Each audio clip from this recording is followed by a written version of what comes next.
하나님의 말씀은 사무엘상 13장 1절부터 23절까지 교독하겠습니다.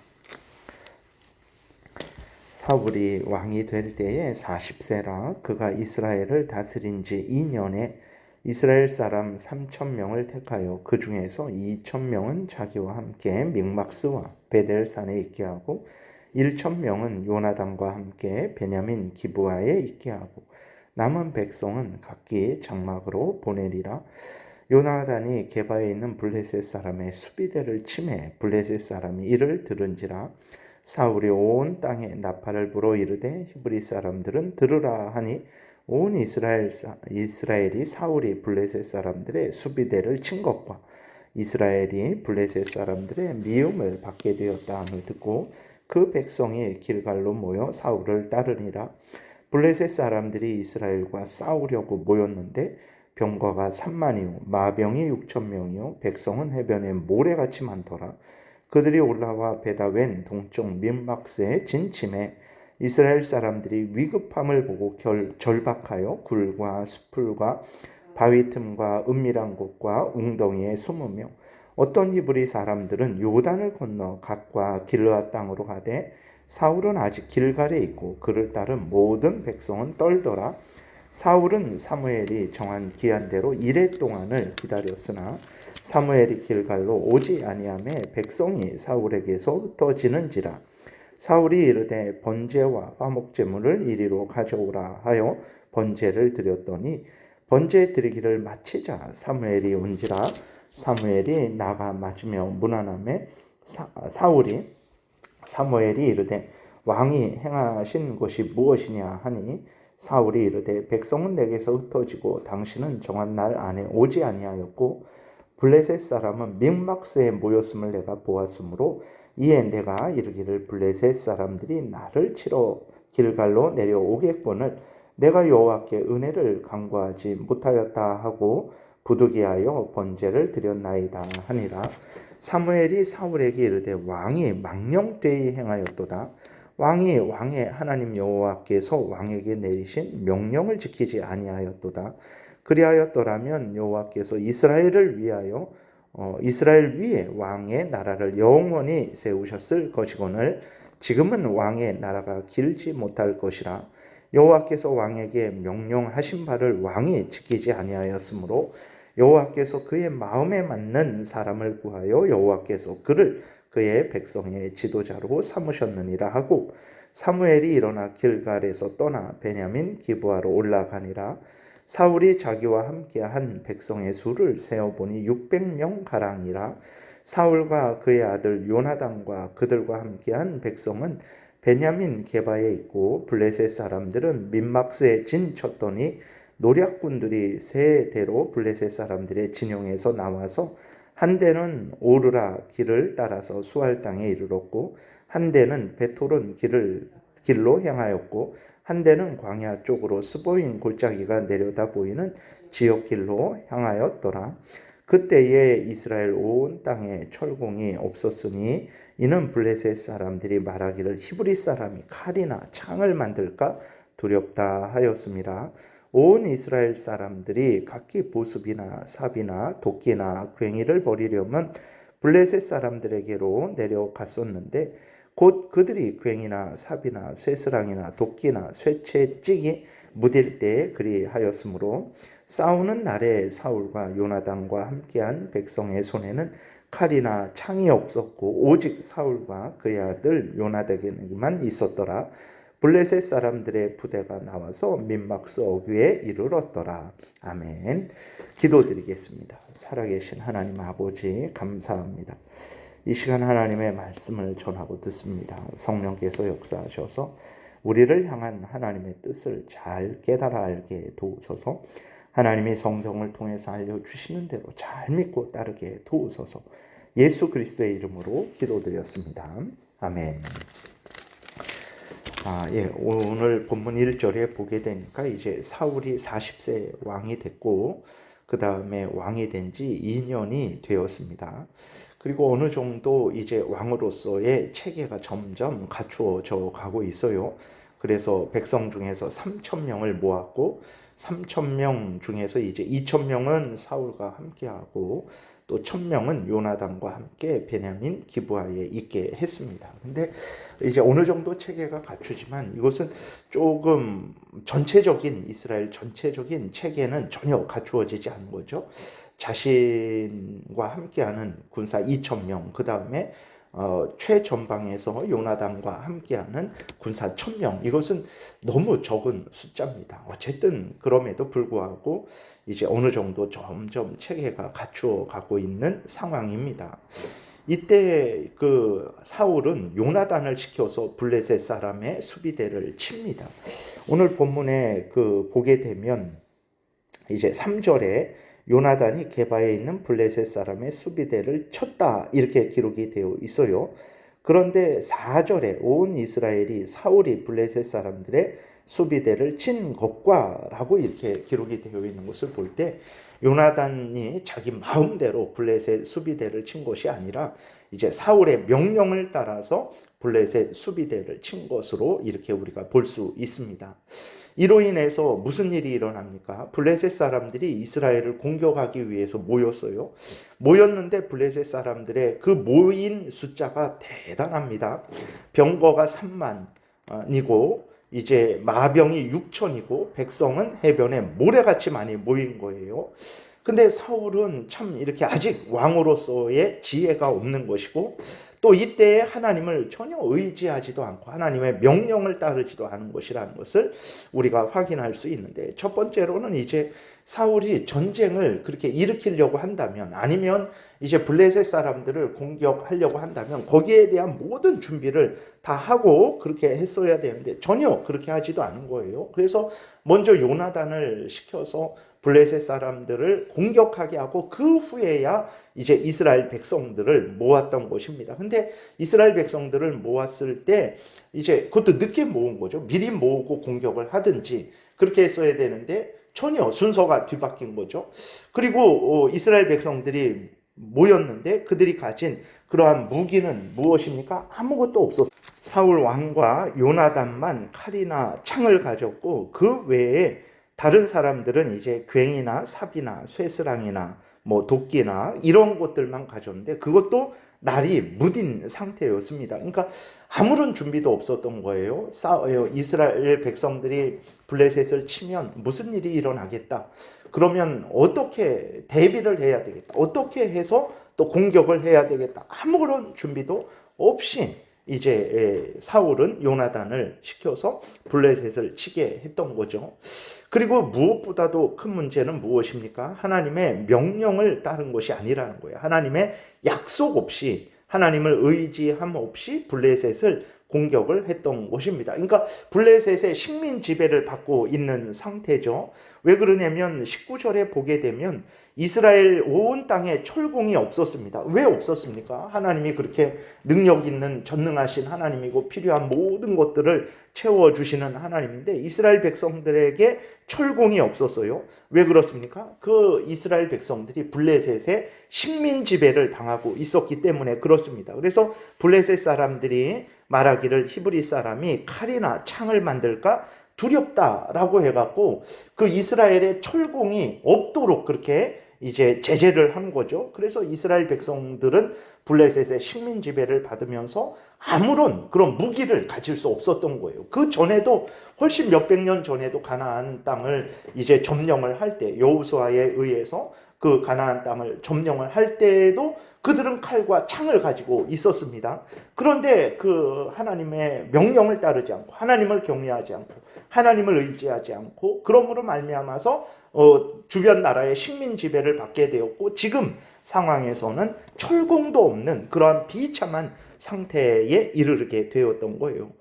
그래서 모인 그러한 이스라엘 백성들이 칼이나 창이 없이 그저 농기구를 들고 모였던 거죠. 근데 모인 사람들이 이제 자기들이 싸워야 될 블레셋 군대를 보게 되니까 그 군대의 숫자가 어마어마했잖아요. 그 뭐 이제 병거가 3만, 마병이 6천, 백성의 해변에 모래. 그렇게 되니까 어떻게 됩니까? 이스라엘 백성들이 두려워하는 거예요. 그래서 그 이스라엘 백성들이 이 상황이 정말 위험한 상황이구나. 정말 절박한 상황이구나 이렇게 깨닫고 하나님을 의지하지 않습니다. 그러니까 사울이 하나님을 의지했다면 이제 이스라엘 백성들도 하나님을 의지했겠죠. 그런데 이런 상황인데도 사울은 하나님을 의지하지 않는 거예요. 이스라엘 백성들로 하여금 하나님을 의지하라라고 하지 않는 거예요. 그렇게 되니까 인간적인 마음만 있는 거죠. 하나님의 도움이 없으니까, 하나님이 용기를 주시지 않으니까, 하나님이 함께해 주시지 아니하니까 사울도 두렵고 이스라엘 백성들도 두려운 거죠. 어떻게 됩니까? 다 도망갔어요. 굴과 수풀과 바위 틈과 은밀한 곳과 웅덩이에 다 숨어버렸습니다. 어떤 사람들은 그 가나안 땅에서 요단강을 넘어서 길르앗 저쪽으로 도망을 갔습니다. 남은 이스라엘 백성들이 두려움에 떨었어요. 얼마나 남았습니까? 그 후에 사울이 계수한 사람들을 보게 되니까 겨우 600명 남은 거예요. 그러니까 이 사울이 얼마나 지금 긴장하고 조급하겠습니까? 사무엘이 하나님의 그러한 섭리 가운데 사무엘이 사울에게 7일을 기다리라라고 이렇게 명령을 했는데, 하나님의 뜻을 전했는데 지금 사울이 기다릴 수가 없는 거예요. 그리고 7일이 됐습니다. 7일이 됐는데도 사무엘이 오지 않는 거예요. 어떻게 합니까? 사울이 이제 하나님의 명령을 어기고, 자기에게 전해진 하나님의 명령, 사무엘이 사울에게 말한 것은 하나님의 명령이죠. 근데 그 하나님의 명령을 어기고 이제 사울이 자기가 하나님 앞에 제사를 드립니다. 제사를 드리자마자 사무엘이 왔어요. 그러니까 무슨 얘기냐면 이제 7일을 기다리라 그랬는데 7일째가 된 거예요. 그러니까 예를 들어서 7일이 됐는데 아침이 돼도 안 오는 거예요. 점심이 돼도 안 오는 거예요. 그러니까 안 되겠다 싶어갖고 이제 사울이 제사를 드렸는데 그 제사를 드리자마자 온 거죠. 그러니까 사울이 7일을 온전히 기다린 게 아닙니다. 8일째 제사를 드린 게 아니고 7일이 완전히 지나지도 않았는데 아직 사무엘이 올 수 있는데도 불구하고 기다리지 않고 이제 제사를 드린 거죠. 사무엘이 와서 사울을 책망을 하는데 13절에 이렇게 책망을 합니다. 사무엘이 사울에게 이르되 왕이 망령되이 행하였도다. 왕이 왕의 하나님 여호와께서 왕에게 내리신 명령을 지키지 아니하였도다. 그리하였더라면 여호와께서 이스라엘 위에 왕의 나라를 영원히 세우셨을 것이거늘 지금은 왕의 나라가 길지 못할 것이라. 여호와께서 왕에게 명령하신 바를 왕이 지키지 아니하였으므로 여호와께서 그의 마음에 맞는 사람을 구하여 여호와께서 그를 그의 백성의 지도자로 삼으셨느니라 라고 이렇게 책망을 합니다. 그러니까 첫 번째로는 이제 왕이 망령되이 행하였다. 그러니까 무엇에 대한 망령된 것이겠습니까? 하나님을 의지하지 않고 블레셋을 친 것도 망령되다, 어리석게 행했다라는 것입니다. 그리고 또 하나님이 이제 그 사무엘을 통해서 섭리 가운데 사울에게 7일을 기다리라고 한 거죠. 그것도 하나님의 명령인데 그 명령도 지키지 않은 거죠. 어리석게 한 것입니다. 하나님의 명령을 지켜야 되는데 어리석게 또 그 명령을 지키지 않은 거예요. 자신의 지혜와 또 자신의 상황 판단으로 하나님의 명령을 어긴 거죠. 그것도 망령되이 행한 거죠.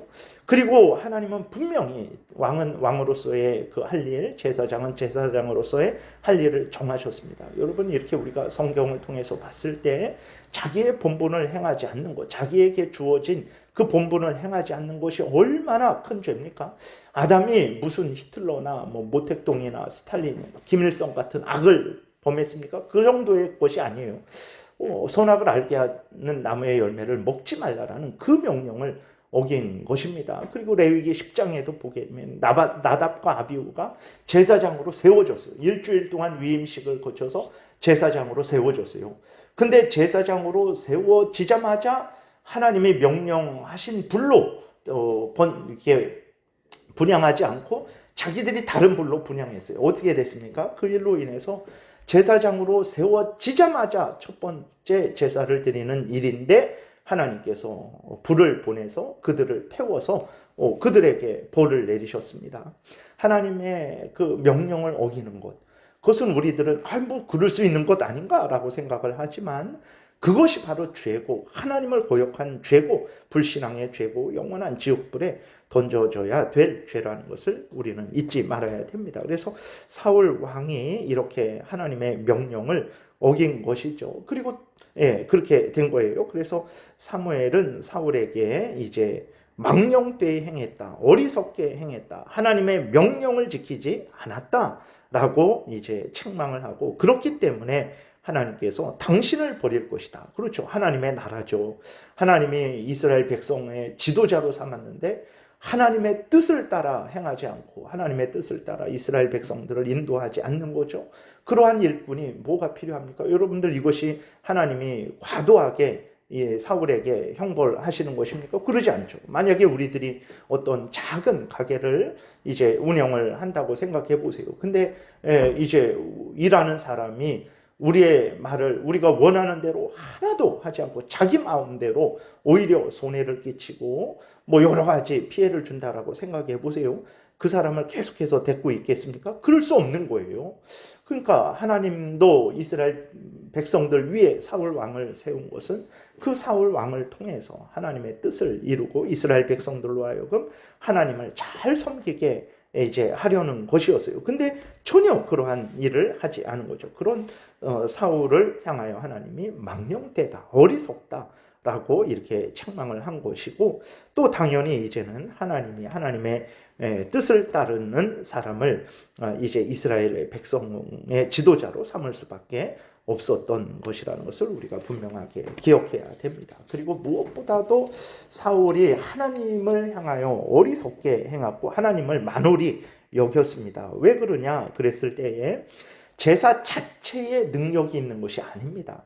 하나님이 그 제사 드리라는 그 명령을 따라서 하나님을 사랑하고 하나님을 의지하고 하나님이 명령하신 그 명령을 따라서 행할 때 하나님이 그들과 함께 해주시고 은혜를 내려주시는 거예요. 근데 사울은 그러한 하나님을 그렇게 생각하지 않은 거예요. 그러니까 제사를 기계적이고 형식적으로 생각한 거예요. 마치 자동 판매기에 돈을 넣으면 뭐 음료수가 이렇게 커피가 나오는 것처럼 제사를 드리면 하나님은 반드시 은혜를 내려줄 것이다. 하나님을 인격적으로 하나님을 생각하지 않은 거예요. 하나님과 그렇게 참된 교제를 하지 않은 겁니다. 하나님을 의지하지 않은 거예요. 하나님을 하나님으로 의지하지 않고 마치 우상처럼 기계처럼 그렇게 생각을 한 거죠. 그래서 제사 드리면 하나님이 반드시 우리와 함께 할 것이다. 즉 이럴 상황이면 제사 드리지 않고 자기가 할 일이 아니니까 오히려 이스라엘 백성들과 하나님 앞에 기도하고 회개하고 용서를 빌고 은혜를 구했다면 하나님은 사울과 이스라엘 백성들을 도우셨을 거예요. 근데 그러한 하나님의 뜻을 전혀 생각하지 않고 기계적으로 뭐 자동 판매기에 돈 넣으면 커피가 나오는 것처럼 제사를 드리면 하나님의 은혜가 있을 것처럼, 그러니까 이제 엘리 제사장 때에 이제 여호와의 언약궤 하나님의 법궤를 가지고 오면 하나님이 따라와서 우리에게 힘 주실 것이라는 것처럼 우상 숭배적으로 하나님을 의지했던 거죠. 그것에 대해서 이제 또 사무엘이 이제 사울 왕을 향하여 망령되이 행했다, 하나님을 만홀히 여겼다, 어리석게 행했다 라고 이렇게 책망을 했던 것입니다. 그래서 이제 결국은 남은 백성은, 사무엘은 떠나갔고 남은 백성은 600명이었어요. 사울왕이 남은 600명을 데리고 블레셋과 맞설 계획을 참 세웁니다. 참으로 하나님의 은혜가 없을 때 이렇게 초라하게 되는 거예요. 사실 600명도 적은 숫자는 아니죠. 기드온은 300명을 이제 300명과 함께 그 미디안 그 연합군을 다 진멸하지 않았습니까? 중요한 것은 무엇입니까? 하나님을 믿고 의지하는 것입니다. 하나님의 명령대로 살아가는 거예요. 수십만이 있으면 뭐합니까? 하나님이 돕지 않는데 어떻게 전쟁에서 승리할 수 있겠습니까? 600명일지라도 회개하고 용서를 빌고 은혜를 구하면 다시 힘을 얻는 것인데 그렇게 하지 않는 거예요. 그러니까 벌써 사울은 하나님을 의지하지 않는 자기의 그 뭐 왕이니까 점점 그 왕에 대한 그러한 아주 그 권력에 취해 가고 있는 거죠. 참으로 우리가 다시 한번 사울의 변하는 모습을 보면서, 어리석은 모습을 보면서, 망령되이 행한 모습을 보면서 하나님 앞에서 바르게 성경을 따라 하나님을 믿고 섬겨야 되겠습니다. 기도드리겠습니다. 살아계신 하나님 아버지 감사합니다. 늘 우리들에게 은혜를 주소서. 내 마음대로 내 뜻대로 판단하고 행하지 않게 도우소서. 내 마음대로 내 뜻대로 판단해서 기뻐하고 또 두려워하지 않게 도우소서. 항상 하나님 앞에서 하나님의 말씀에 근거해서 판단하게 도우소서. 그리고 하나님을 의지하게 도우셔서 어떤 힘들고 어려운 일도 잘 우리가 이겨나가게 도우소서. 감사드리고 예수 그리스도의 이름으로 기도드렸습니다. 아멘. 하늘에